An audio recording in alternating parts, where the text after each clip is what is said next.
Le Seigneur mettra en lumière ce qui est caché dans les ténèbres et manifestera les intentions des cœurs.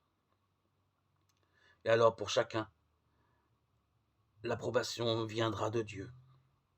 1 Corinthiens 4, 5. Le roi David souhaitait bâtir un temple magnifique pour son Dieu, mais c'est à son fils Salomon, et non à lui que Dieu confie le soin de réaliser ce projet.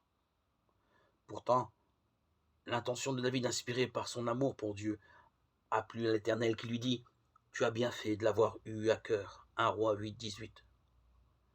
Bien plus tard, quelques femmes ont assisté à la mise au tombeau de Jésus, mais c'est le Shabbat et conformément à la loi, elles ne doivent pas se déplacer. Dès la fin du Shabbat, elles vont au tombeau pour embaumer le corps de Jésus. Mais le tombeau est vide. Jésus est ressuscité, c'est trop tard. La démarche de ces femmes attachées au Seigneur a-t-elle été inutile pour autant? Non, non. Elles ont ainsi pu annoncer sa résurrection aux disciples. Leur projet plein d'intentions a été utile, même s'il n'a pas abouti. Dans la vie chrétienne, il arrive que certains projets qui nous tiennent à cœur semblent être des échecs.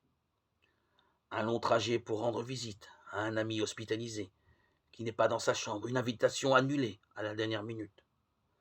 Nous sommes parfois perplexes. Avons-nous dépensé notre temps et notre énergie pour rien? Nous avons pu nous tromper, mais le motif qui nous a fait agir n'a pas échappé à celui qui sonde les cœurs et les pensées.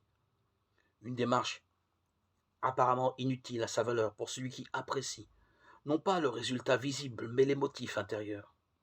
L'Éternel ne regarde pas ce à quoi l'homme regarde, car l'homme regarde à l'apparence extérieure, et l'Éternel regarde au cœur. 1 Samuel 16, 7.